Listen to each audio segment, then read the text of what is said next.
Hello, Thought Roomies. I'm your host, Hallie Rose, and today on the show we have the incredible Taylor Liu. Taylor is a highly sought after holistic lifestyle business coach and image consultant, helping you hone in on your zone of genius, your it factor, so to speak, and specializing in how to show up authentically in order to make an impact. In these times where it seems we're all supposed to be creating content and selling ourselves online, Taylor helps us cut through the noise and get to the core of what really matters.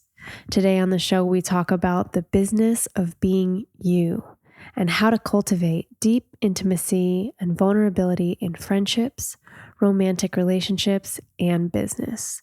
We talk about how to find your own secret sauce and unapologetically amplify your essence. So listen through to the end and consider sharing this episode with a friend, sharing a screen grab with us, or your favorite moment or quote from this episode on your IG story.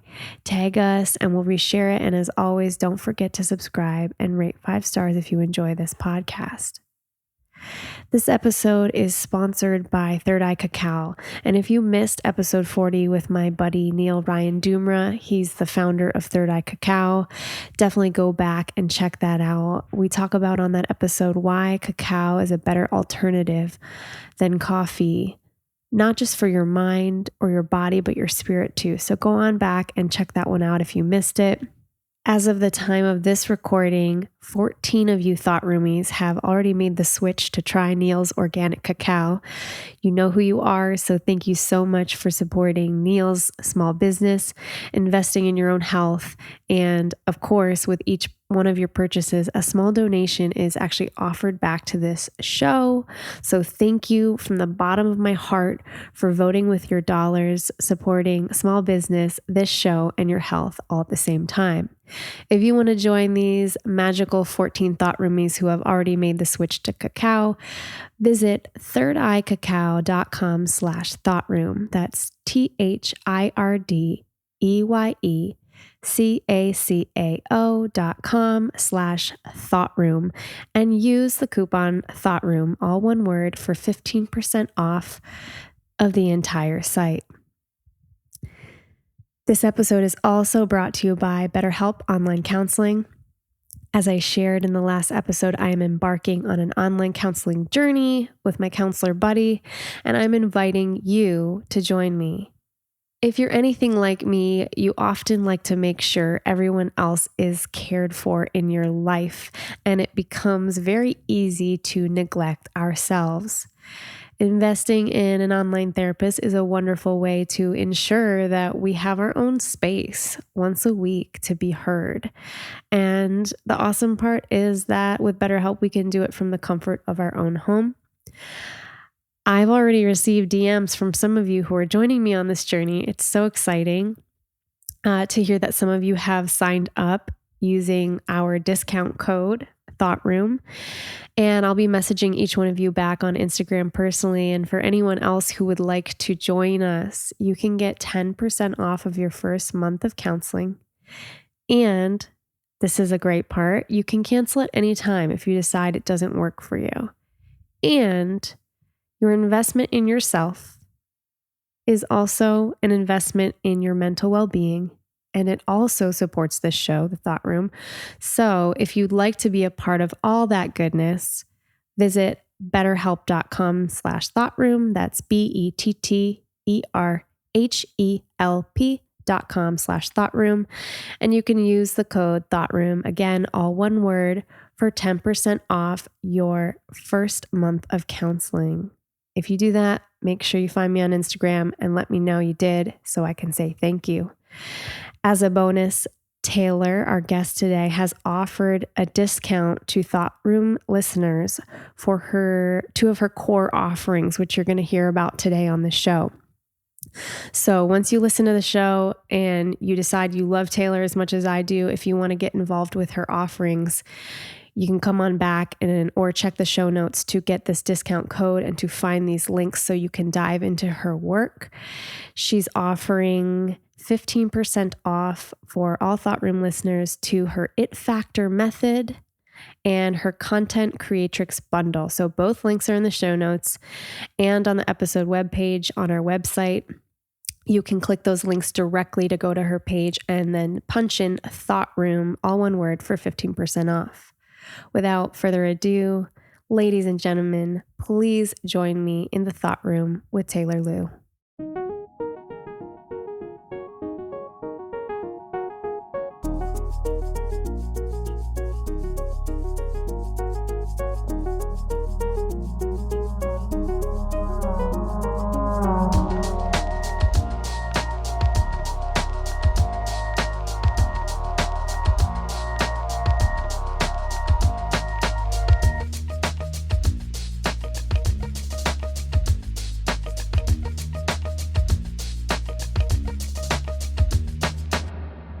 Taylor Lou, welcome to the Thought Room. Thanks for having me. I'm excited to be here. I'm excited to be here because technically the Thought Room today is in your beautiful home. This is gorgeous. Thank you. This view is epic. Thank you. And I always like to start off the show with talking about how we met. So you and I met at an event, I don't know when that, maybe February. Could have been 2 years ago. Could have been 2 months ago. What it's is hard to time? say. But I think it was the event that Charles and Brandolyn were holding, and that was that giant feast, and it was just like such a gorgeous night. They've both since been on the show also as guests. I saw that. Which were epic episodes. So if anyone listening hasn't heard those, they should go back and listen. But yeah, there were so many fantastic people there that night, and you were one of them, and you looked fabulous in this green dress. And I was just so taken by your energy and your playfulness and your sense of humor. And I was like, I wonder what her deal is. Like, what does she do in the world to sprinkle that magic? And then I found out you were a coach, and I was like, of course she is. So, but coach is such a simplistic term. I think maybe you relate to this, but we use it because people understand what it means. Yeah. But truly, in my mind, the word coach or coaching does not encompass the full multidimensionality of what we do. Absolutely. So I would love for you to describe to us kind of how you see your work at this current juncture. Because I know we just, before we hit record, we were talking about how much it's changed. So for you, what's alive in you, and how would you describe your work? Yeah, this is such a relevant question because I feel like in the last year, even though I've been coaching for about 4 years now, in the last year, I've really gotten massive clarity around what I'm calling my it factor. Like, what is it that I am really born to be doing, to be creating, to be talking about? And for me, it's all around image consulting, which is actually something that I was certified in. I think it was 6 years ago. I got my certification in image consulting. Okay. And then I've also always been really passionate about personal branding. And I've been a business mentor over the last 4 years in the coaching space. And in the last year or so, I've really gone deeper into how do I help people to define their it factor so that they have more clarity on the way that they want to position themselves online, how they want to express their truth and their voice, and how do they use this it factor to grow a business, an online business with more authenticity. And so really by discovering and going deeper into my own it factor, like in this sea of coaches, what is it that I am really amazing at? Like, what is my zone of genius within this industry? And what is it? It's this it factor piece. It's helping people to actually systematically break down authenticity. Because I think authenticity is a word that is thrown around a lot in the personal development, spiritual, coaching community. And my mind works in a very masculine, structure-oriented kind of way. And I just started asking myself deeper questions around, okay, what does my core authentic truth and expression look like in a way that's not just the flavor of the day? Because I think a lot of people in the personal development space, we're constantly having breakthroughs around like, this is who I am. No, actually, this is who I am. And there's just so much that there's rapid growth and transformation that's constantly happening. And what I became really interested in is, okay, at the bottom of that, what are those consistent truths in regards to authenticity that we've carried with us throughout our entire life? And so instead of seeking what is the new me, what is the next level version of me, what is my best self, highest self, which all of those I believe are incredibly powerful tools, I became more interested in who is the me that I've always been, and what is the kind of soul blueprint that I was born to just embrace. And I've broken this down into a methodology that people can follow and people can go on this journey of self-discovery, and then to be able to better articulate both what they as an individual, kind of the it factor of them as an individual, and also their secret sauce in business within their industry. So that's kind of what I've been working on the past year, and it has been super rewarding. I love all this. Thank you so much for sharing. This is so interesting to me personally, and will be for so many people. I want to go back to you talking about being an image consultant, because some people listening might be like, I don't even know. Like, what is that? Like, what does that person do? Because it's just not a world that they're necessarily in. So I'd love to hear about image consulting and some of the nuance of actually doing that work. And then I have another question for you about integrity after that, and authenticity and what that really looks like. Yeah. So image consulting is actually a pretty broad term as well. For some people, they go deep into the personal styling aspect of image consulting. There's also a lot of... Like how you look, like physically present, what clothes are you wearing. How you dress yourself, how you accessorize. And other people talk more about kind of the public perception of you in person, how you're carrying yourself, the energy that you're emanating. And then for me, I've kind of seen it more as a combination of how you're outwardly presenting yourself, but by first doing that deep journey of self-discovery and like what is my deepest level of authenticity, and then how do I infuse that into my environment, into how I style myself, the way that I dress, and also how do I infuse this into every aspect of my personal brand, and for business owners into my business. So everything just kind of oozes you. And it's funny because this is something else I talk a lot is really discovering your unconscious competence. What are those things that you're just naturally really amazing at? And how do you quantify those things so that that's what you're teaching in your coaching business, in your business, versus always feeling like you need to learn something new and master something new. So part of the it factor piece, I realized I naturally do this. Like my whole life is on brand and has been for years. And I've always had a pretty high level of self-awareness and continue to develop that. And so now that's essentially what I'm helping people to do through image consulting. Going back to your question, is helping people develop a really high sense of self-awareness and be able to articulate their authenticity, and then understand how to translate that into style, into color palettes, into how they decorate their home, and the energy and the essence that they're cultivating when they meet someone, which is such a compliment for you to introduce me today, talking about that there was something in my essence that attracted you to me. And that's something that I spend a lot of time cultivating, is like, how do I make sure that this essence is so me?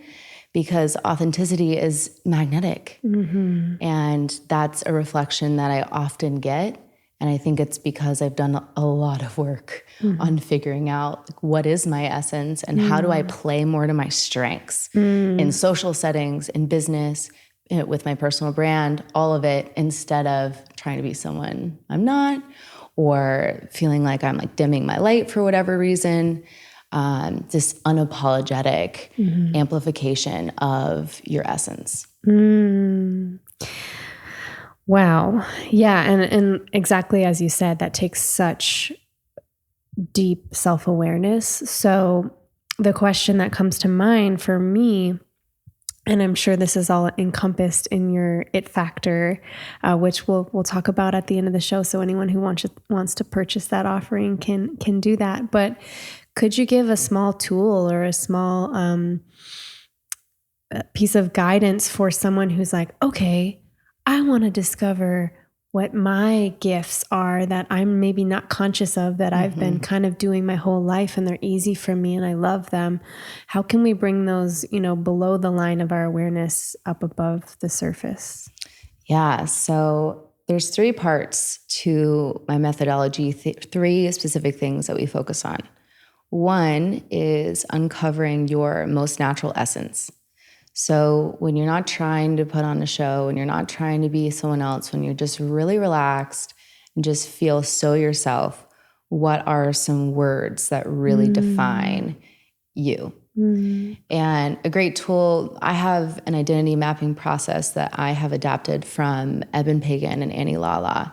They have a workshop called Reinvent, which is amazing, and was kind of the inspiration for the identity mapping process that I use.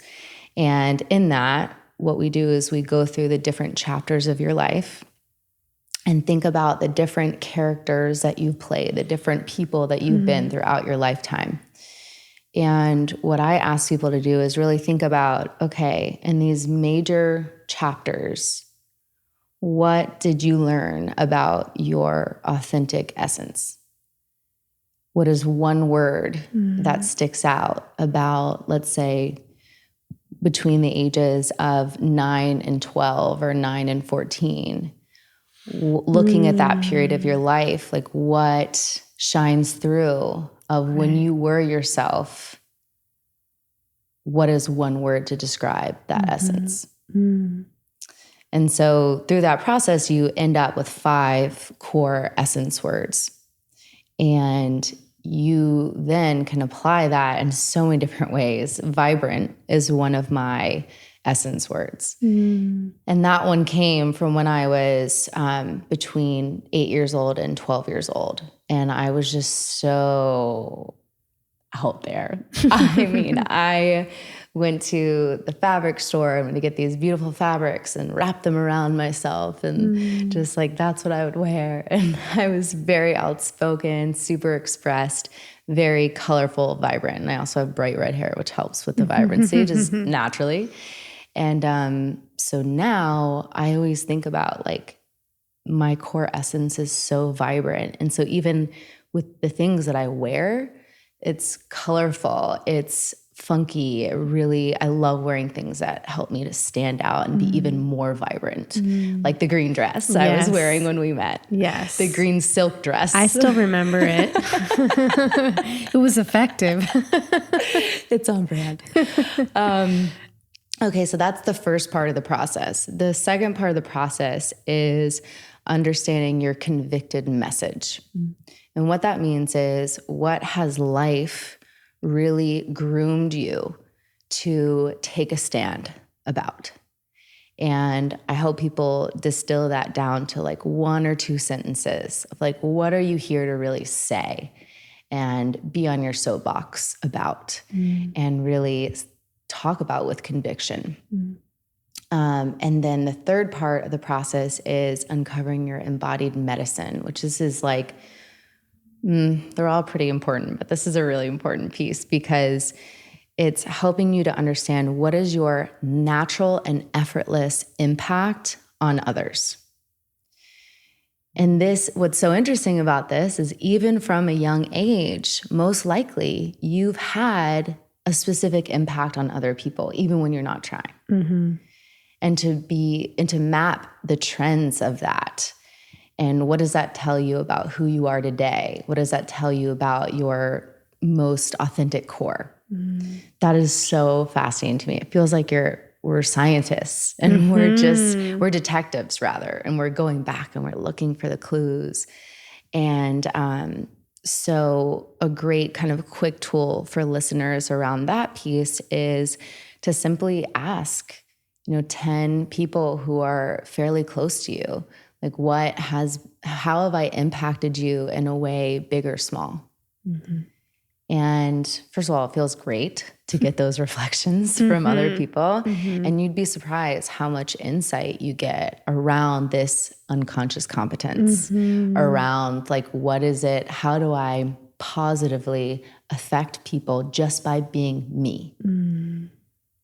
And that is what feels so important to me, because through my coaching journey, I've served hundreds of women. And so often there's this unworthiness wound and like feeling like they need to constantly be learning new things, getting more certifications, having a new mentor, taking more courses. And then finally one day they'll feel like they have something important enough to share and to be paid well for. And I think this process really helps people to see how valuable their inherent essence, message, and medicine is. I love that. And I often think about this myself. I think it's really important to ground in, like, we're never complete, right? So you and I have mentors, right? We have people, it's like this tiered system. So there's no matter what level you are at, whoever you are that's listening, there are people that are looking up to you. Totally. There are things that you have to offer them. And there will be people that can and that you should look to hold yourself accountable to your continual journey of growth always. That doesn't end. It just, our position changes as we climb. So thank you so much for bringing that piece. I think it really needs to be said. We need everyone's medicine. All hands on deck. Yeah. And I truly believe that everyone has something valuable to share. And that the more that we can all claim that unapologetically, the more we can all share and become this incredible ecosystem. And something that's really on my heart is creating this ecosystem of women in business. Like that's very important to me. My mom was an entrepreneur and then sold her business when she was really young and then started a nonprofit. And that's been like her main thing that she's done. But to have the example so young of seeing a woman succeed in business was such incredible programming for me. And I realized the value of that more and more as I get older. And I'm so grateful for that example and for that programming, because so many people have the reverse of, you have to do life in this way and do career in this way in order to reach some level of success. And entrepreneurship is risky. It's, you might fail, et cetera, et cetera. And so I feel it's not a duty. I feel inspired to share with women specifically, hey, this is possible for you. You can do this. What do you think the most poignant thing about watching your mom as you were young, watching her run this business? Like, what was the story that you got then? If it wasn't this is how life has to be and you have to be a homemaker. I mean, maybe we want to too. That's great. But like there was a different story that was coming through. What if you could titrate it down to just like a couple lines? What was the most important thing you learned from that?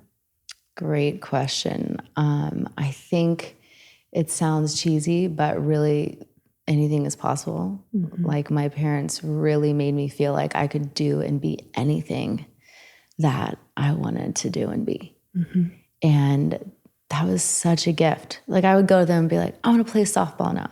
no, I want to play tennis. No, I want to do this. No, I want to do this. And they're always on board. They're like, great, how can we support you? You're going to be the best. Yeah.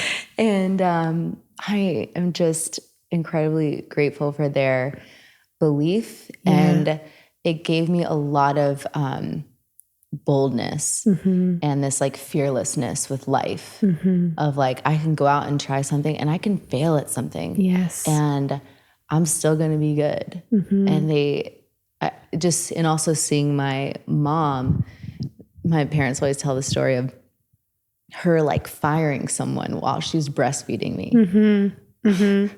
I think is so crazy. Yeah. And she was a totally present mom, incredible mom, and also had this business, then sold the business, then threw herself into running a nonprofit. And I think in many ways, she kind of had it all. And of course, she's not perfect, and our family is not perfect. We have a lot of our own issues. And at the same time, like seeing that modeled of you can have it all and anything is possible is like so valuable. So valuable. I want to loop back to authenticity. And you said yourself, it's thrown around so much, and it's true. So being deep in this niche of this work around authenticity,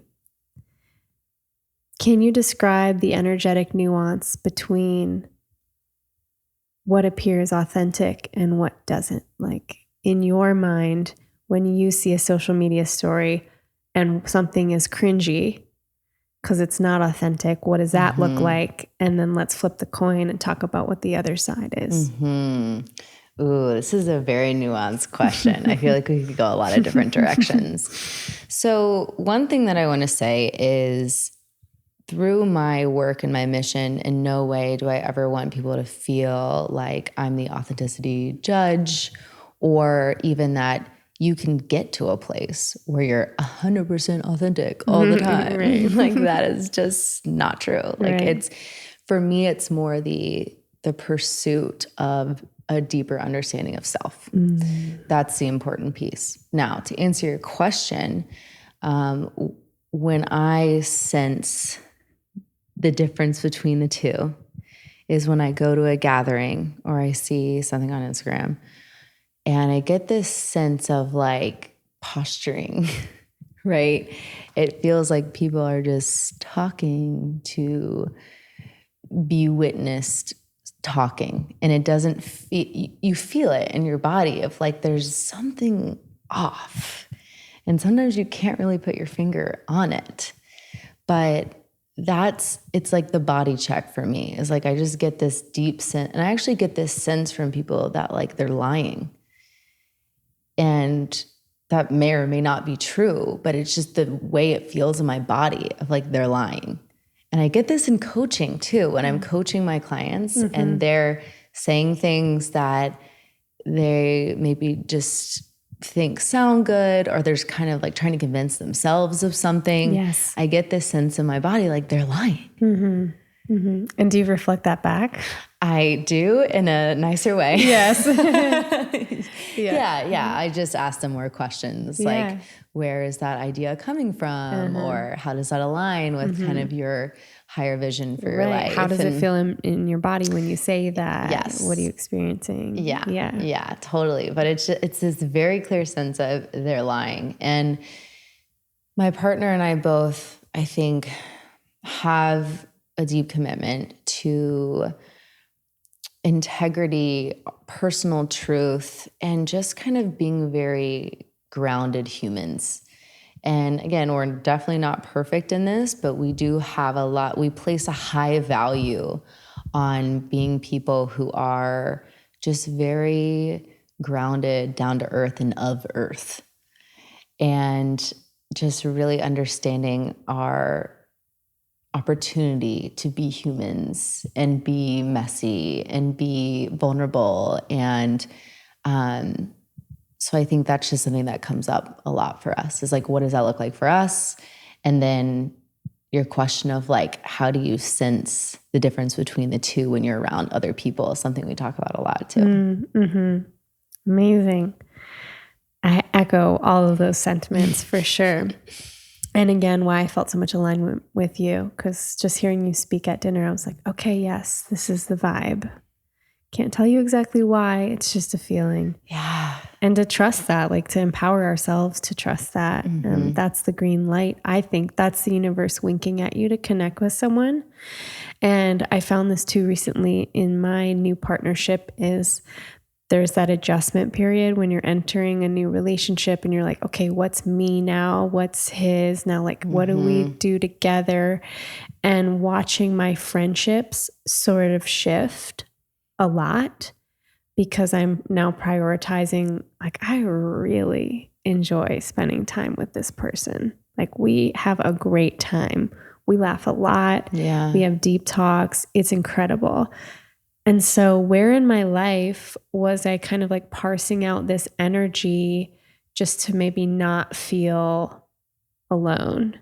And like which of these friendships are really like symbiotic? They charge me up. We both leave feeling like incredible and we're supported and we can laugh and we can cry and we can fart and we can like just, be. And then which of these was I kind of holding on to in like a performative way for some reason or another, and just like being real with ourselves, with myself in the checks and balances of those, because we have one life to live in this body, at least, that we know for sure. So to make it, make the juice worth the squeeze and like really be intentional about where we're putting our energy. And this kind of segues into what I want to talk to you next about is lifestyle design. And if you could just describe a little bit about like, what does that term even mean for someone who's never heard it? And how have you been able to design your lifestyle to kind of spend more time in that juicy space of ultimate you-ness? Yeah. So I like to think of lifestyle design as you viewing and treating your life as your greatest masterpiece. Like this is your work of art. And in order to create a beautiful piece of art, you have to spend time with it. You have to spend many, many hours laying it out and deciding which colors to choose and paintbrushes to use. And it really takes this level of mastery and intention to bring this masterpiece to life. And so I am very obsessed with life optimization. I get so jazzed about just sitting down and getting to like work on my life like I do my business. And what does that look like? So many different things. An example would be Jared and I went to Park City right before the new year. And we sat down and we looked at every different piece of our life, the major pieces of our life. And we kind of took stock of like how happy are we in this area of our life, and what can we do to improve it? What can we do to improve our relationship, and creating action steps within that and setting goals and all of that. I love structure in that way. And the accountability of making a plan together. Totally. So and you had really like, building our life together. Exactly. So you had like one section that was probably like, I'm envisioning anyway, and you can insert yourself here, but I'm just thinking for people listening. So it was probably like financial aspects, like the you two in relationship, and maybe future and like family planning, and maybe like home and business. Yep. All of it. And we actually made a pre-kids bucket list. We want to start having kids end of 2022. So we made a pre-kids bucket list that has like everything we want to do. What are a couple things on that list? One thing is we want to do the Inca Trail. We want to go to Bali. We want to go to New Zealand and take a sprinter van around New Zealand, which we'll probably do for our honeymoon. And we also want to have these kind of monthly hobbies that we've been doing, which we can totally do with kids too. But it was more like what's going to get us even more connected with each other. What are you doing right now? And right now we are looking everywhere for tennis courts that are open to the public to start playing regular tennis together. But we went through a phase of making soups together, and we've really been dialing in kind of wealth building too, and having that be like a hobby that we connect on, whether it's he's very into investing in Bitcoin, crypto right now. And he has been for years. He's like so obsessed. I'm more interested in real estate. So anyways, we just really take our lives seriously, and with the deep understanding of like, we get to create what we want. And a good example of this is within our community. We moved here to Austin from Atlanta 3+ years ago. And at the time, I was definitely feeling like a lack of authenticity in my relationships, kind of what you were speaking to earlier. And I just had this sense of like, will I ever find my people where I really feel safe to be fully expressed, fully myself, where I feel really met, where I feel like they inspire me to grow. And I was feeling really discouraged about it. And moving to Austin, Jared and I really committed to, okay, it's time to dial this in. It's time to really take the necessary action steps in order to find our people. Because just hoping it comes our way might work, probably won't. And so we really made an effort to go places where we felt like people with similar values would go, and put the time and effort into cultivating relationships. And relationships take work. And we ended up finding the most incredible community of people who are just everything that I could have imagined. And it feels like a combination of like a mastermind and also like a village for raising our children together, and fun, so much fun and play. We go on amazing trips together, and we really are just all in, committed to each other as if the same level that we're committed to our partnerships. Wow. And going back to lifestyle design, like we had to choose that to create that, and get really serious about like, this is a priority in our life right now. Right. And this is going to take priority over some other things, because it's really hard to have every aspect of your life be a priority at all times. Right. For those of you listening, if you've ever tried to do this, you know it is quite impossible. Right. Wow. I love everything you're saying about like relationships take work. And I'm thinking about how flippantly it's like, well, I manifested that, like that gets thrown around. Well, you did, but let's acknowledge too, like, what does that really mean? When we manifest something, it's like, we're choosing it. We're focusing our attention on it, and we're opening up our minds and our emotional embodiment to the fact that it's not only a possibility, but we delightfully expect it. That's what manifestation, I believe, is. And then, through empowered action, which was you and Jared, like going to these places and showing up and like being willing to meet whoever you met with that equal energy of like, we're here for community. That's really powerful as an invitation. Oh my gosh, I love that you brought this up, because the empowered action to match with manifestation is so important. And I don't always align or resonate with a lot of the messaging around manifestation being this like quick and easy process. You just call it in and then it's there, and then it's there forever. And for me, that's not even nearly as rewarding as claiming like, yes, manifestation through focused intention and aligning your energy with what it is that you're calling in. So that's part of it. But then also like, hell yeah, I then did the work to fully cement that into my reality. This house is an amazing example of this. Okay. Quick story time.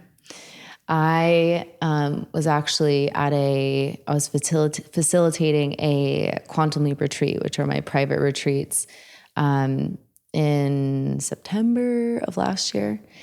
And it was Friday night, and I was sleeping over at this venue that I was hosting the retreat. And I just got this tug to get on Zillow at 1 a.m. On Friday night. Wow. And I was like arguing with Source. I was like, no, I'm tired. Like, please don't make me go on my computer right now. And I just heard like, get on your computer. So I got on the computer and I opened up Zillow, and we'd been sort of looking for a house, but the timeline was much farther out. We were like, we'll buy at the end of this year. Thank God we didn't. Yeah, things are exploding. Yeah, the housing market in Austin's crazy. But so I open up Zillow and this house pops up, and I'm like, oh my God, like this is my house. And going back to our original conversation at the start of today, it just felt like me. Like it was on brand. Like this house is me. This is my essence. Yeah. And so then the next day we call our realtor, and he's like, oh, I happen to be in the area, which he's never out here. He's like, I happen to be in the area. Why don't we go look at the house? Went to look at the house. There were 6 other offers on the house. Wow. Within a day, and it had only been on the market like 2 days. And we submitted like our best and highest offer. And then we got the house. Wow. But then, we had to do everything we needed to do to make sure that everything went through. Right. And that's the action piece, right? Like we manifested this in, and then we worked as a team to put forth the action to make it happen. And then at the end, there's this combination of like feeling so grateful for my intuition and grateful that this like showed up for us and this opportunity was available for us. And then also like, hell yeah, we did that. Like we went after it and we made it happen. It could have been so easy to say, this is not the right time. This is stressful. We're not quite ready, whatever. And instead we were like, nope, we're doing this, and went after it. Yes. And it's so helpful too to have a partner who's on the same page and who supports you. And I'm feeling like this is becoming a theme of this episode in particular, is like community and support.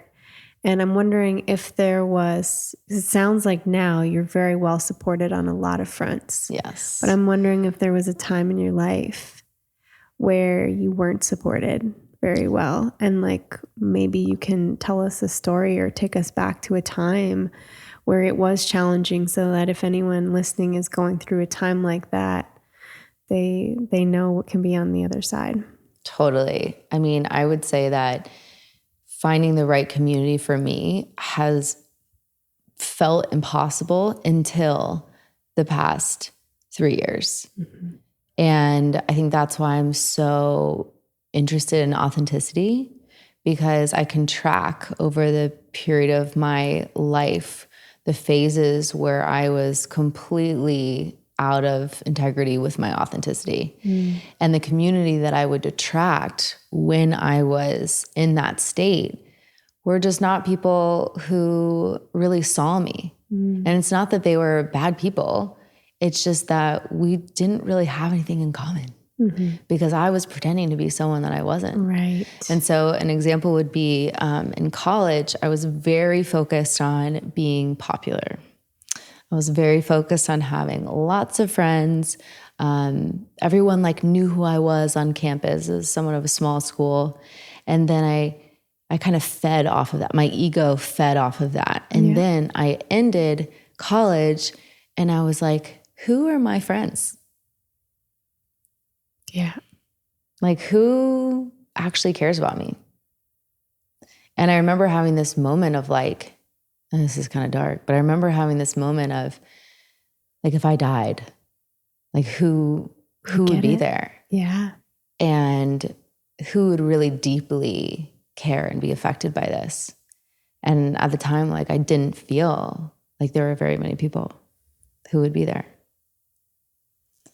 And that was like, I'm like getting chills as I'm talking about it. Like that was such a dark moment. And especially for someone who I'd spent all this time being so social, but I was getting that like shallow hit of connection. But the depth that I was really capable of and craving wasn't there for many different reasons. I was definitely very scared of real connection because that takes work. That takes vulnerability. That takes opening up. That takes fear of rejection, all of those fun things. And so that was a big kind of turning point for me. But even after that, like I struggled to find my people. And I would just like be in these relationships with people, these friendships that just felt very surface level. And I threw myself into my business, into my work, and I was like, it's fine. You know, have friends to go out with, and that's good enough for now. And then it wasn't until moving to Austin and saying, like, this isn't good enough for me anymore. Like, I need more than this. And I'm willing to open up and let people in now. Even if that means there's going to be crunchiness and hurt feelings. And my fear was always like the drama. It's like the more you get to know someone, the more you see the good, the bad, and the ugly, right? Yeah. And it wasn't until recently that I was really willing to show that part of myself and also to see that in other people. And the last 3 years has been the most rewarding time of my life, specifically because of community and like having the depth of connection that I always craved, and people who are like so there for me. Like, holy shit. I was telling my group of girlfriends the other day, I was like, when everything else in life is like up and down, all around, like you guys are consistently awesome. And that doesn't mean perfect. And we have a lot of hard conversations intentionally. You know, we'll go around and actually share, is there anything that's left unsaid, that's been left unsaid in our friend group? So brave. So powerful. And so then people will actually directly say to you, yes, this thing that happened the other day actually really hurt my feelings. And I just want to let you know how that impacted me. So we go there. It's not all trips and fun and, you know, light and shiny. But that's where the intimacy is created. That's where the depth is created. And really using our community as a personal development tool. That's like my dream. Yeah. As everything I ever wanted. I've always loved personal development and sought it out in all these different ways. And now to regularly receive that, not only from my partnership, but also from my larger community, is like, wow, I'm so grateful. I'm so grateful. That's beautiful. And there's nothing like community. I mean, I certainly relate and have, especially the part about like, where are my friends? Like, I have a lot of people and people would be sad if I died. But if I had a funeral, like, who would really be affected by that? Yeah. Like missing my presence in their life. And I realized for myself, I definitely, and maybe you relate to this being a coach, it was like, I'm the space holder for others. And I have this deep well, it's infinite, that can hold other people's pain. And so that's kind of just like, it is one of my gifts. So it's one of my defaults. It's not as easy to really break down. You know, for me, I protect myself. And with this illusion, this story that it's like, well, I can hold a lot of other people's pain, but my pain's a lot, you know, like I'll be like, I don't want to put that on somebody else, you know, and in doing so, it's like that lie. It's like the thing you can feel between someone in the room. It's like when they're not open, you feel it. So you're not actually giving them a gift. You are effectively choosing separation between the two of you. And it does. It takes an extreme amount of courage to do what you're doing, you know, with your friendships and in your relationships. And we choose it. We choose it. Yeah, it's a lot. I mean, it's even to be at this level of commitment with people to where you're all in. Like there's not an out option. Like if something comes up, you deal with it. You can't just run away. And there's such beauty. It's really a spiritual process, an initiation. Like when in my friend Alexa Martinez, if you're listening to this, Lex, I love you. She's a relationship and sex coach, and she talks a lot about like when you take out off the table. And she's talking about it in romantic partnership, which Jared and I are at that place as well. Out is not an option, bar any crazy circumstances. And then with friendships too. Yeah. Like what happens when you're like, I'm so committed to you that you could do something that pisses me off so bad. And we just have to deal with it. Yeah. Yeah. And the beauty that comes from that, because it's family. At that point, it's family, right? Because for most of us, family feels like out is not an option, even if space and boundaries and all of that is super important with family. Yeah. But there is this like blood tie of like, even if you are far removed from your family, you still share this blood. Like there is this all-inness inherently. And so what does it look like to actually apply that to community and to partnership? Right. And actively, like you're saying, like speak it out loud. Like, hey, listen, this is how I feel about this friendship, about this relationship. Like claiming it, so you can't just, you know, erode at your own integrity by just slinking out of something because you got activated in a certain way and tried to project it onto somebody else. You know, you have to speak your truth. And that was always my protection mechanism. Like something would rock the boat and I would be out. Right. Like I make new friends so easily. I don't need you. I'm out. And that left me in a position with no real friendships. Why do you think like that was part of your early patterning? Like it's obviously something that you worked very hard to overcome, but why do you think because I heard you before say about the melodrama, like not wanting these big melodramatic things, and so to just be like, okay, nope, I'm cutting ties. Where do you think that came from for you? Well, like with every good pattern, childhood. Yeah. My mother, as much of a saint as she is, has a very volatile emotional pattern. And so, and I have done a lot of work around this recently of like really understanding the way that impacted me and still impacts me now. And I just remember feeling like very on edge. Like if you say something that she doesn't agree with, she's so convicted in her beliefs that she might start crying or she'll get like really emotional and really upset. And that I think imprinted for me of like, it's just not worth it. Like, I don't want any of that energy in my space. And I think that on one hand, it's been a gift because I have a very low tolerance for drama in my life. And I'm not someone who attracts drama. Like people say to me like, how do you not have all this drama? I'm like, because I can't deal with it. I can't stand it. That was growing up. I had a lot of it. And then on the other hand, the shadow is the tendency to just run at the first sight of it. And, you know, it's a very fine line between with friendships and relationships of like, what is the drama that you do want to deal with?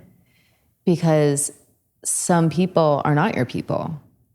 And so and this is something that comes from our friends, Libby and Andrew Drish, they're relationship coaches. And they talk a lot about like only going rock bottom with people who are like your soul family. Right. And it's not worth it to go rock bottom with everyone. And so to be actually very intentional and careful and slow to commit and go rock bottom with people. So, and that's like comes down to discernment, like really understanding and doing that personal discovery work around like who's actually your soul family, and then being willing to go rock bottom with them. And can you talk about how you met Jared, your beloved, and how the two of you collided in this wild universe to create so much magic together? It's honestly so wild because when we met each other, we were totally different people than we are now. We were young. I think we met, I was probably 23. We've been together 5 years. He was 24. And when we met, I was like in a really lost place. I just had been running this business, which financially was great. And my heart wasn't in it anymore and didn't feel like I had any friends and was actually in a toxic relationship at the time, mutually toxic relationship. My life was just kind of a mess. And he was also figuring himself out. And we met I met some of his friends at an oyster roast in Atlanta, and they invited us to come back to their apartment to keep hanging out, drinking, whatever. And Jared, who was roommates with them, was asleep on the couch. And he had like his hoodie up and his hair was all messed up.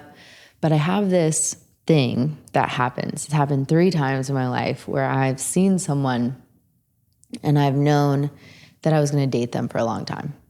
And those have been my 3 serious boyfriends. And it's kind of wild. Like I just see that I'll even fight with Source about it. I'll be like, no, I'm not ready for another one of these. Like I'm not ready. But I saw Jared and it was like, nope, this is it. This is him. And I'm like, okay. And yeah, it's a really long story. We had like 7 months of what we called light and casual, which was not very light or casual, but we traveled the world together with groups. We were like always with groups. And we just like really connected on a deep friendship level. And then I finally agreed to go on a date with him. Oh, wait. So you were resisting it in the beginning? Were basically going on dates, but But they were just trip dates. I was like, we're just going to Croatia for fun. Was that part of your like story to yourself of like, I'm not falling for this person at the speed of light. This is fine. This is just like a casual. Yeah, my story was definitely like, I'm not ready for something serious. He wasn't really either, although when he met me, was very like, this is her, this is it. The first night we met, he told his best friend, I just met the girl I'm going to marry. Like very all in right away. But he knew, because he's so freaking smart, he knew that if he let on that he was so serious about me, that I would run in the other direction. And so he played the game. He played it so well. He just kind of like, he honestly just held space for me. And that was one of the things that really impressed me about him at 24 years old. Like he was such a grounded, like conscious masculine man. And that was before we even knew anything about consciousness. And we were very unconscious. And so we would, he was just like, hey, whenever you're ready, like I know you got some things to work out. Whenever you're ready, like I'm here. Wow. And I was like, that is so mature. That's so sexy. So mature. Yeah. And we had so much fun together. We really aligned on, he was location independent. I was also location independent. So we had a lot of time freedom, and that's why we traveled so much together. And just like, we went to Costa Rica, we went to Croatia, we did Greece Yacht Week together. We went to Miami a couple times. We were everywhere. And this is all like in one summer. It was wild. Or I guess it was like 6 months. And finally, I just got to the point where I was like, I would be so dumb not to go all in on this guy. Like, he is amazing. And our connection's amazing. And we are amazing teammates and life partners and just all of it. And then somehow we grew in the same direction, which I think is so rare. A lot of times, especially like clients of mine, they'll get really into the personal development work, the spiritual work, and they will just start to naturally grow apart from their partners. Yeah. And we had a little bit of that happening. But in the end, we got on the same page and have just really been rapidly growing in the same direction. And we really both attribute a lot of our financial success to each other. Because the relationship that I was in before him took so much mental space and so much processing, and it just really took away from my ability to be present with scaling my business, with kind of going after my dreams and what was important to me. And with Jared's just groundedness and our relationship being so solid, it's allowed me to channel all of that kind of drama energy into the places that really matter.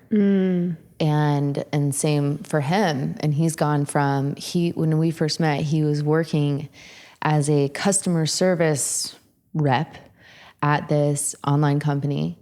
And now he is part owner of the entire company. Wow. And like leads the entire team. Wow.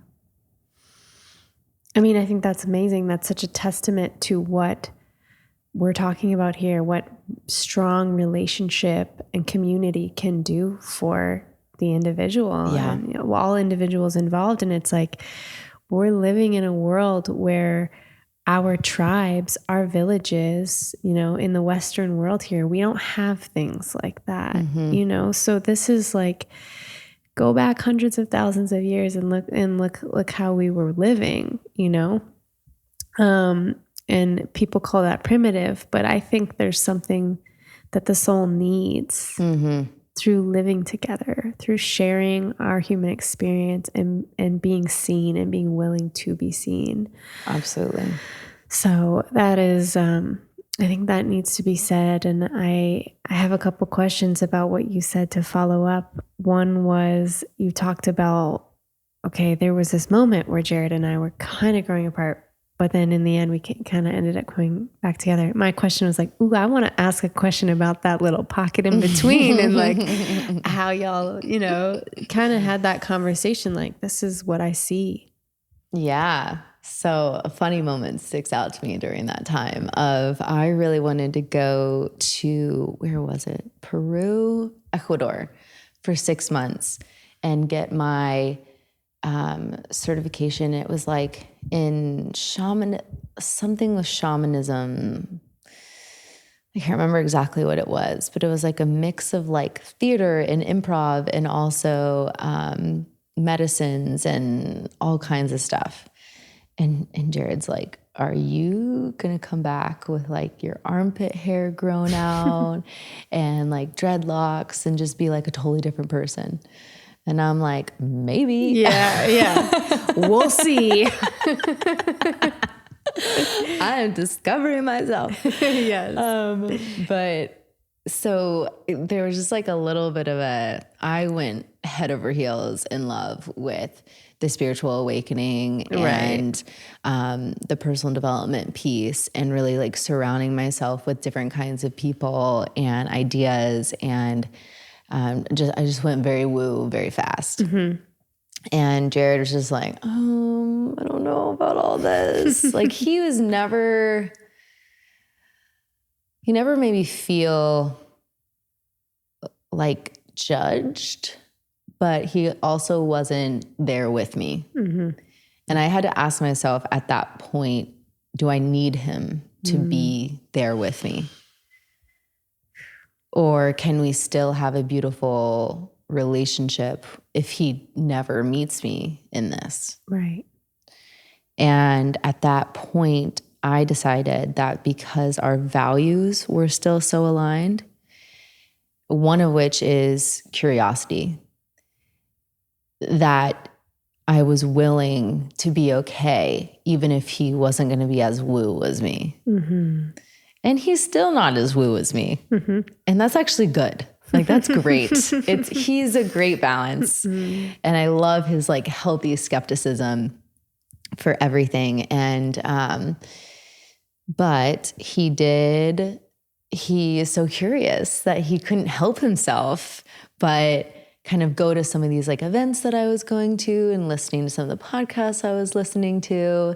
We kind of got into authentic relating, and then especially moving to Austin, there's all kinds of things to explore. And he's extremely open-minded and curious. So he'll try anything and then be like, nope, wasn't for me, or like, yes, I love it. And now you'll see, I mean, he's super into yoga, and I'm like looking around all the incense around our house. It's Jared. Like, he's just the crystals. He's got a crystal dealer. And yes, we converted him. Yeah, totally. But he's like, funny. He's in it, but not totally in it, which is a great balance. But I think for anyone listening who may find themselves in this position, because I talk to so many women who don't feel like met by their partners as they're kind of going through this awakening and this journey. And I think the number one thing that I would look for is, even if your partner doesn't understand, are they still willing to let you go on your journey? Are they still willing to accept you, encourage you, be open-minded, be curious? Because if they're not, that is a red flag for me. But if they're like, this is weird, but I freaking love you, and like, you do you. Yeah. To me, that's being met. If they're like, this is weird, I don't know why you're doing this. Like, I don't want any part of this. Just completely shutting it down. That's when I would ask some of those deeper questions of like, do your values actually align? Right. Is this person willing to support me in my growth, regardless of what that actually means for us, you know? Totally. That's a big one. Yeah. Because it's unconscious, but if we see our partner growing in a way that we don't understand, or maybe we don't want to understand, and it's bringing up activations and triggers within us, it's like it's fear. We're like, are they going to change? Are they going to leave me?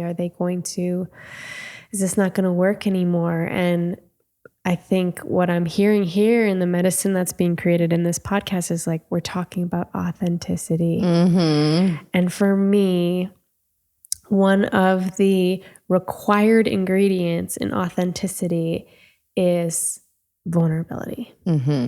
And it's like, you hear in your head the thing that you think that you don't want to say, but you know you should say, like the edgy thing. Yeah.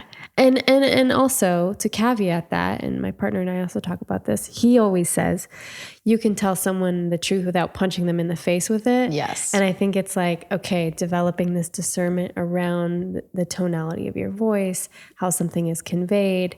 Can you frame whatever you're saying from your experience versus like a judgment on another's character? Or can you base it on an observation rather than a story of who they are because they did that particular thing? Yeah. So challenging ourselves in those ways. I love this. I just want to share this quickly. I love this kind of phrasing that I picked up from my friend Ariana Joy. She'll always say things. She'll like make a statement, and then she'll say, and I'm willing for this to be a story. Or she'll preface what she says by, I'm willing for this to be my own story. Or I'm willing to be proved wrong about this. And then kind of state, here's the observation, right? I love that. And I think that's such a beautiful, simple tool, especially in partnership and friendship and everything that we've been talking about today, is I'm willing to see my own shit. Like I'm willing to be seeing this through my own clouded lens.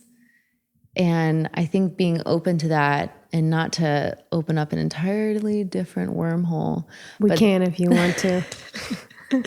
That is really what 2020 taught me. Okay. Is just acknowledging that this is my experience. And I'm willing for this to be a story. I'm willing for this to be my experience. But that doesn't change my truth. But I feel like just having that energy of like, this isn't capital T truth for all people everywhere. This is my truth. And I'm willing to see a different perspective. Right. That is like, if everyone could learn how to do that and have those nuanced conversations as you were speaking to, like delivering your truth without punching someone in the face. Yeah. I think that was paraphrasing what you said. Yeah. Like, how would our world look different if we could all just like own our truth without claiming that it's the capital truth. T truth? Yeah. Like your truth is really just technically a preference. Yeah. You know, and we have to understand, I have to understand that my preferences come from all of my conditioning and my childhood and where I grew up and how I was raised and how things air quote should be. Like these are programs. Totally. They're mental programs that are running. So what happens when we get into conflict is you have a preference and I have a preference and our preferences don't exactly align. There's a conflict. Okay. Then there's an opportunity to have a vulnerable conversation. But sometimes we don't take that opportunity. We bottle it down or it just becomes a subtle like resentment. And that's what we call like an elephant in the room. You know, when you're around somebody and you're like, I can't be myself around them. It's probably because you're hiding something that you didn't say or that pissed you off or whatever. And it's a hard truth, but it's like whenever we feel something about somebody else, you know, ask yourself the question, how am I contributing to this dynamic? Is there something left unsaid? Yeah. And having those tough conversations for the sake of authenticity, for the sake of integrity, that's definitely been like one of the hardest things for me to learn. What's one of the hardest conversations you've had to have? You don't have to give like the name, but like if you can give a situation where you're like, this one made me sick just thinking about having this particular conversation and how it went down. Yeah. Yeah. There was a situation in 2020 where kind of a lot of our friend group that I've been talking about a lot really decided to go deeper with one another. And we had a women's group that we held every week. And it became clear that there was some misalignment in the group. And it like wasn't anything that someone was doing that was like wrong or even like triggering. There was just some like crunchiness, like just some misalignment.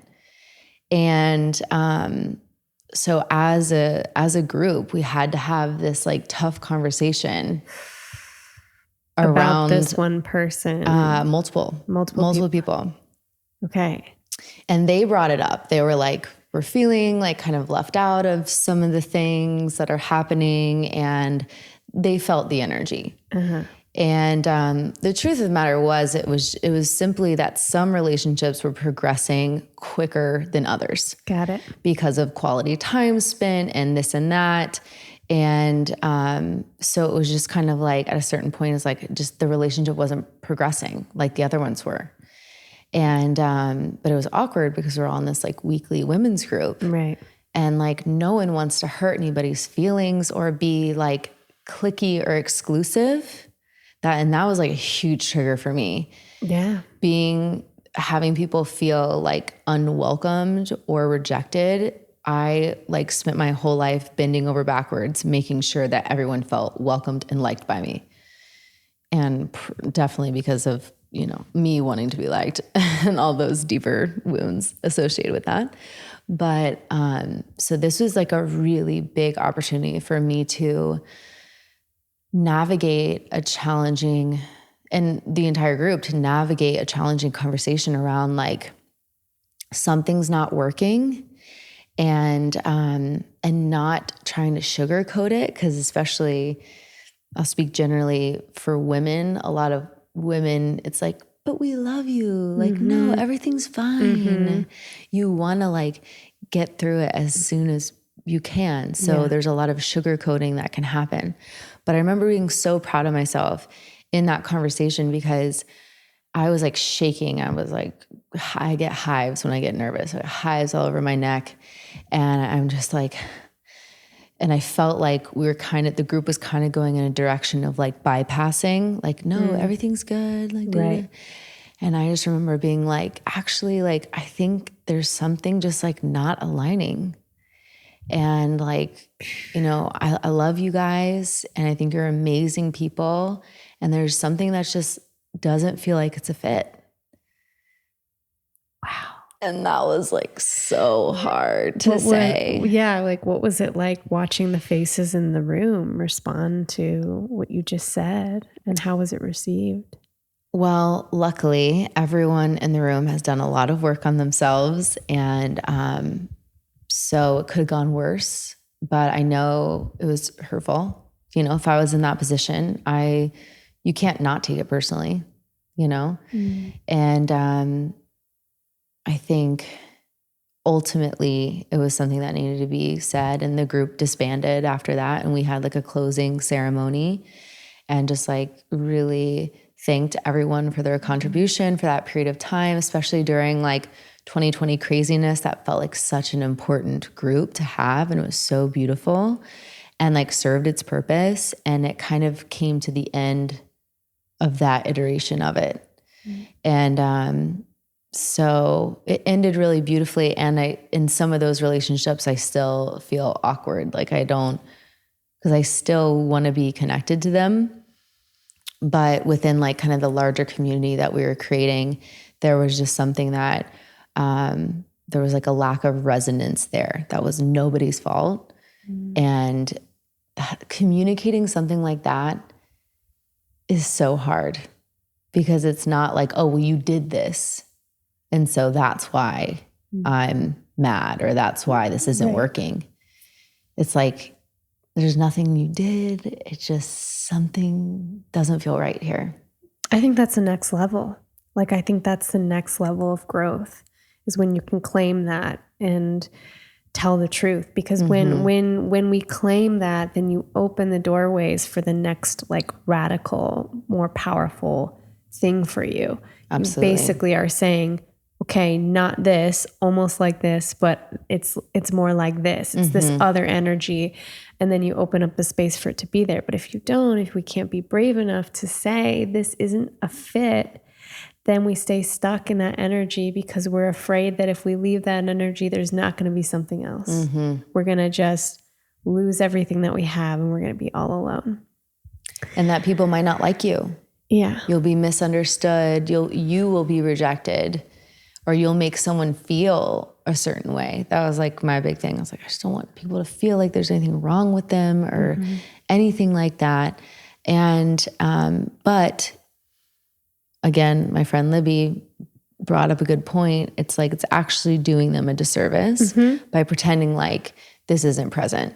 Totally. And the deeper we get into this, the more painful it's going to be to eventually have this conversation because it's going to come up again. Yeah.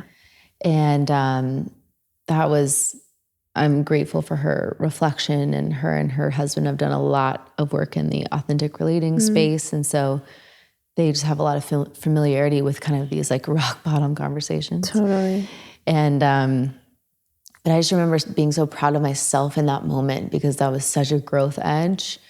And I was so uncomfortable and I just wanted to like run away.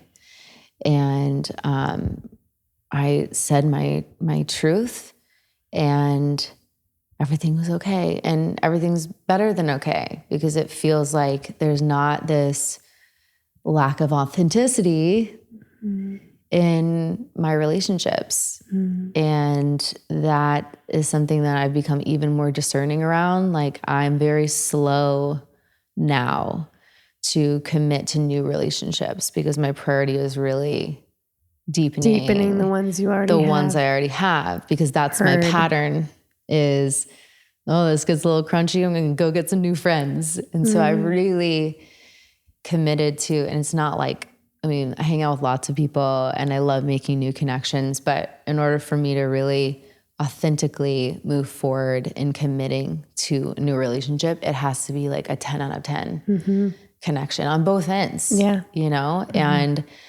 because I had so many relationships in the past that were like a 5 out of 10, a 4 out of 10, a 3 out of 10. Like, oh, this is good enough because I don't want to be alone. Right. And I'm just not available for that anymore.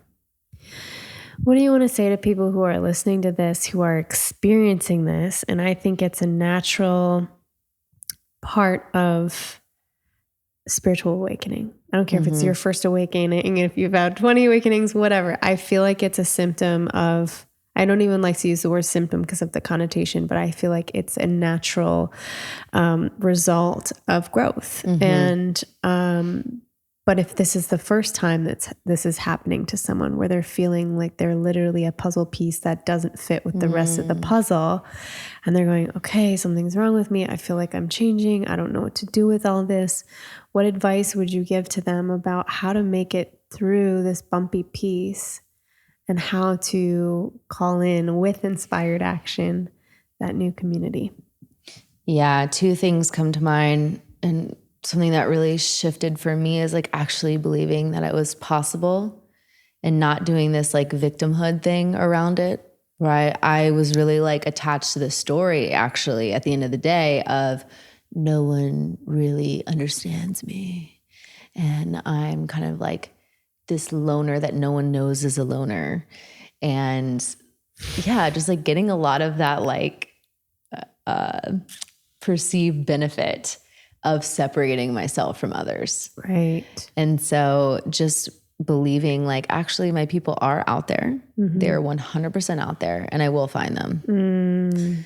That alone was a big shift for me because for most of my life, I told myself, I will never find them. I will always feel like I don't have 10 out of 10 relationships. And then the empowered action piece is I'm a big fan of like, especially if you're like in the market for new connections and you meet someone at a gathering, at a party, at the grocery store, wherever, and you feel that spark of connection, that true, authentic spark of connection, go after it. Make the first move. Reach out and say, I mean, I'm pretty shameless. Like I'll literally be like, how does next Wednesday at 12 p.m. work for lunch? Yeah. Okay, I'll send you a calendar invite. Dude, I'm the same way. Like, I don't understand. Well, I do. I know why people don't do that because there's the rejection piece, right? It's like, what if they don't want to, and then they're forced to say no or whatever. But when you really get clarity on like, okay, I don't feel met by the people I'm currently surrounded by, I'm ready to grow and really find my people. It takes some trial and error. And one of my best friends, Lex, she talks about this a lot. When she first moved to Austin, she really put herself out there. She went to like all the events and went on all these friend dates and all of this. And she was getting really discouraged because she was like, because she had never really found her people in the cities that she lived in. And she was like, okay, Austin's kind of like the last chance to see if it's either people or me. And so she really got to this point of like, oh, I guess it's me. And I just will never find my people. And then she met a feisty little redhead named Taylor Lou. She also has a podcast, and we've talked about this on her podcast. But we met at a women's circle, and we got a glass of wine together one night, and it was just like fireworks. Like, oh wow, this is it. And then from there, it was like our whole kind of friend group was created with a lot of like synchronicity that I won't go into, but it was just like all these all-in couples, and there's like 14 of us, 7 couples, 14 people. And so for those of you who are feeling like you're in that space of like, well, I'm trying, I'm putting myself out there, I'm going on friend dates, I'm going to the events, I would say really reframing and really understanding what is the belief that you're holding around this, first and foremost. And then second of all, like being patient. Like it may take a minute. It may take some trial and error, but not settling. So I think that was my pattern of like, I was always just kind of settling in those relationships and I wasn't showing up as myself. So of course I wasn't attracting the people that I really wanted to attract. So, and sometimes those can be hard questions of like, am I showing up authentically? Yeah. Because that makes a big difference. So finding your people who are actually your people because they are attracted to you and your authentic self. And like for the first time in my friendships, the past 3 years, I felt so seen, like really deeply seen, both for like all of my imperfections and crunchiness and quote unquote flaws. Like I feel so seen in all of that and it can be very confronting. And I also feel so seen in all of my gifts and my unique magic and what I bring to the table. And this community is constantly reflecting that back to me and holding space for the places where I'm working on myself and I'm doing the work. And it's just a big mirror. It's amazing. It is a big mirror. And you can feel so seen because you're seeing yourself. Like you're willing to see what might be your contributions. And that goes back to what you said about like, like I had a story. I had a story around being the loner and like kind of the specialness. Like that gave you a sense of specialness because nobody understands me. And I know that story and I'm like joking about it because I had that too.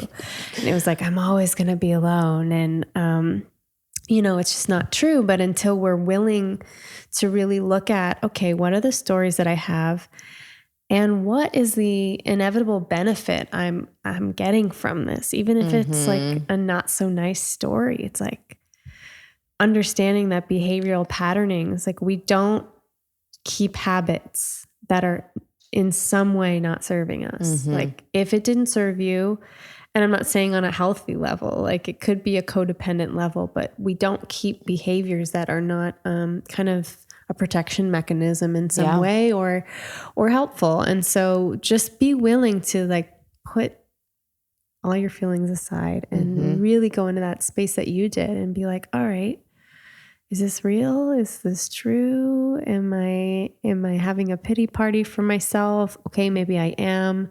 Can I have compassion for that? Yeah. And like going through those layers gently, one by one. And kind of seeing it from that objective lens too. And I would say that's kind of like a superpower that has served me both in business and in my personal life is kind of going into that detective role of like, where is the disconnect? Like, what am I missing that's going to allow me to find more aligned friendships or to make my business really start working in a new way and make me feel more fulfilled and more profitable? It's like not making it so personal and really seeing it as like a puzzle or like you're looking for clues. And that's not an approach that will necessarily resonate with everyone, but that has really helped me.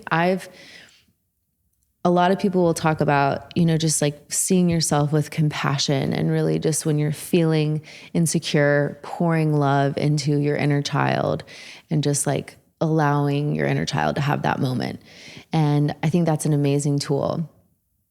And what's always resonated with me more is this idea of like being the detective and the mad scientist and kind of just like taking all the like deep personal heaviness out of it. And not in a way where you're bypassing the emotions around it, like still feeling your emotions and still being and swamping it out or whatever you do to just be in your emotions. And then once that kind of passes and you're ready to really look for a solution, it's like having that objectivity has always really helped me.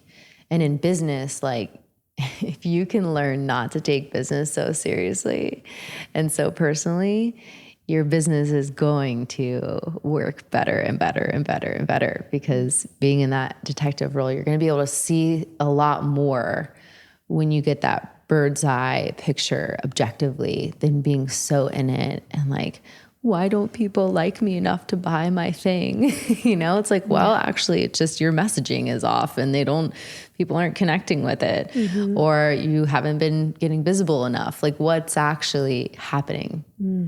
So it's the last thing I'll say on that. Wow. That's so cool. I love that concept of just kind of being a detective of our own life and taking that curiosity and playfulness into everything that we do. So, you have an interaction, something feels strange, instead of beating yourself up and being like, oh, I did that thing again that I did it, or this person, this, it's like, oh, interesting. I'm feeling a quick heart rate.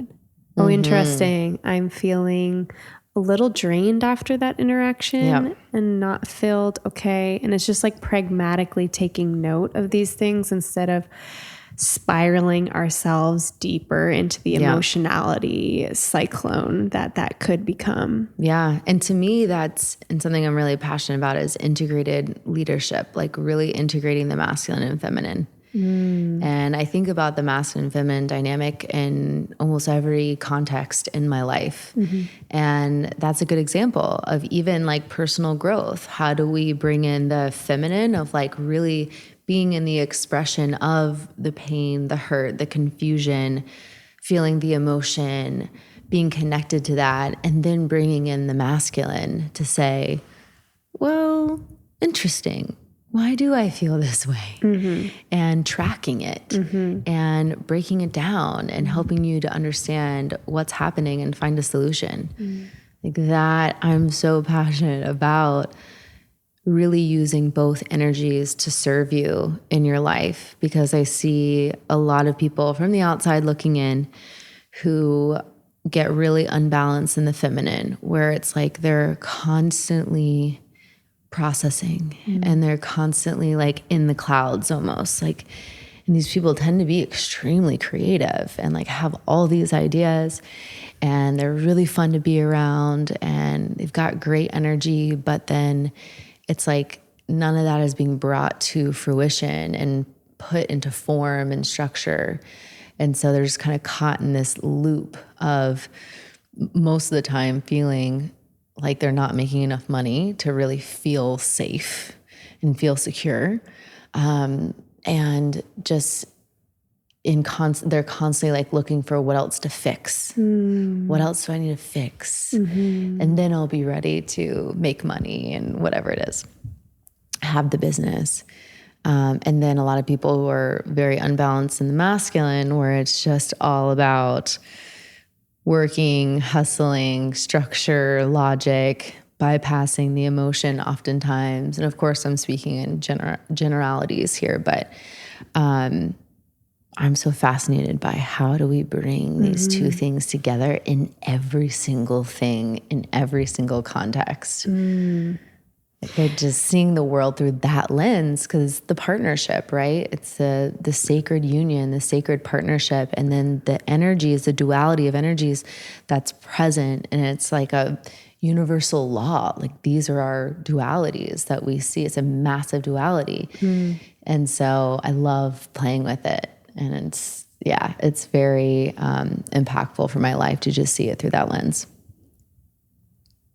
This is excellent. I wholeheartedly live my life this way as well. And I'm really fascinated by what you said about business in particular. And we'll bring this to a close soon. But so feminine energy in business, and like we'll say just like being on the heavy end of the feminine energy on the spectrum and this kind of stagnancy. And how would you suggest, obviously it's multi-layered. This is what you do as a coach. It's very nuanced and it changes from individual to individual. But if someone was listening to this, really identifying with whether you're male or female, let's say that too, biologically, whatever your sex is, we're just talking about energies here. And we can, we do have both and we're always, balancing them out. But if someone was feeling like how you described with the heavy feminine energy, what would be one practical thing that they could do to help themselves right away to start shifting back into balance? Two kind of key takeaways here. One is really understanding the resistance to the masculine. I think women have resistance to the masculine for many reasons because of wounds that they've had throughout their life, from collective wounds that we all have. And what have you made masculine mean? And what is kind of the masculine archetype that you're resisting?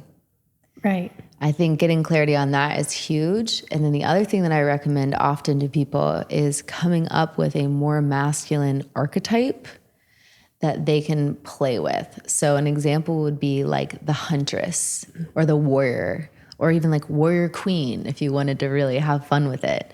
And really think about like, what is the version of me as the huntress that has this kind of penetrative energy of like, I'm going out and I'm hunting my prey and I am taking it down and, completing that kind of action. Right. Right? Like, what is the version of me who is in that energy? And then as that archetype, like, what would I do in my life right now if I was the warrior queen? I love that. And how about balancing out our masculine energy? Because I mean, even as a female entrepreneur, I've often been in the heavy masculine where it's hard to drag myself out of those milestones and to go back to creation and to go back to being intuitive and really trusting my heart with some of the business decisions. So if somebody is all up in their own metrics and just like very concerned about hitting certain numbers and everything feels very tight and constricting and do, how do we bring ourselves back home from that? So this is definitely the one that I struggle with the most. I'll get caught much more likely in my masculine than in my feminine, feeling unbalanced. And what's always helped me and I've seen be beneficial for people is like, even though it feels counterintuitive, when you feel at the height of that stress and that like need to perform, that need to like achieve, to make space for white space, for stillness, for creativity. I recently went through like a new layer of this and I had this realization of like, I'm pouring all of my creativity into my business right now. And I need more creative outlets for expression outside of my business. And so having that realization, then I use my masculine energy to take action and say, okay, if this is a need that's feeling like it needs to be filled, what do I need to do? And I bought a live looping machine. Nice. And a flower press. Nice. And I've been making space on my calendar to just like get lost in playing music, drinking a glass of wine, and making pressed flower art. And I just got my live looping machine, so I'm going to start playing with that and just like being fully in the feminine, like unstructured creation where there's no real like intention behind it or like end goal. It's just playing and having fun and being in that. And even taking yourself on a solo getaway and just really like showering yourself in presence and self-care and taking yourself on a date. And I love setting up like whole spiritual ceremonies for myself. Like that is so nourishing for me. And actually taking the time to do that for yourself is a great way to connect back to your feminine, which I think in many ways holds the deepest, most potent truth. And connecting to your feminine can really help you access what is actually important. Word. Nothing to add to that other than yes. Yes. Absolutely. Thank you for your wisdom and your presence. And I want to ask you as we come to a close, One, is there anything else on your heart that is coming through for you right now that just really wants to be shared? And then two, if you would tell us a little bit more about your It Factor offering and where people can find you on Instagram, your website, and all of the above. Yeah, I would say what's on my heart right now, just kind of in regards to authenticity, which I feel like is the big theme that came out in our discussion today, is not feeling, just encouraging listeners not to feel like authenticity is a destination. Like they're going to get to some place where they're like, I am just completely I'm me so at all authentic. times. Yeah, right. Because then that's probably not authentic. Right, exactly. But really to just ground in this like voracious hunger for deeper understanding of self. Yes. Like, how can you really just become obsessed with knowing yourself? Yeah. And then using that awareness to impact and benefit everyone around you. Because the more you know yourself, the more your relationships are going to improve, the more your business is going to grow. Like everything around you shifts when you make the deep understanding of self a priority. And so that kind of segues into the It Factor method, which is a mini course that I created to really help people to break down systematically the understanding of their authenticity. And so if you're curious about that, it's $97. And I definitely want to offer your listeners a discount. We'll set up a coupon or something. Yeah, we'll set up a coupon. We'll probably make it THOUGHTROOM, because that's what we make all of ours. Sweet. So we'll also put it in the show notes for people to grab that. Awesome. Yeah. And it's just, I think it's honestly great for everyone. It's definitely geared more towards business owners, especially business owners using personal brands to grow their business. And I think it's beneficial for absolutely everyone to understand your It Factor. Like, what is it that really makes you stand out, and what is it that you're really here to do and take a stand for and just embody? And how do we amplify those things that are just already so natural and inherent for us? How do we just be more of ourselves to create more of what we want in our lives? Totally. And it gets to be that easy. It gets to be that easy and takes a lot of intentional effort. Well, yeah, I really just want to encourage anyone listening who's like feeling the resonance with you and this episode today to go explore that, because you're such a high level coach, and the opportunity to have one of your offerings, and I think that's a very, very fair price, especially with the coupon. So give us the website one more time. Yeah, I'll send you the link. And do you know it offhand? Is it on your website? It is on the website. Right now it's under Kajabi, so it's kind of like a big, ugly link. Okay, so what's your homepage though? Taylor Lou Coaching. Taylor Lou Coaching. That's my website. And then I'm always hanging out. Yes, .com. And I'm always hanging out on Instagram. So, and your Instagram handle? Taylor Lou Coaching. Perfect. Yeah, easy. pretty much everything's Taylor Lou Coaching. If you want to Google me, lots will come up. And I love just connecting with people in the DM. And if you're listening to this episode and you feel inspired to reach out and share with me something that impacted you in a way, small or big, I'd love to hear about it. I'd love to meet you. Share with us for sure. Yeah. And check out TaylorLouCoaching.com. And we'll get this all in the show notes, but the code is going to be THOUGHTROOM, and it's going to be 30% off of the It Factor method. Yeah. Taylor, thank you so much. This has been so much fun. You are a light.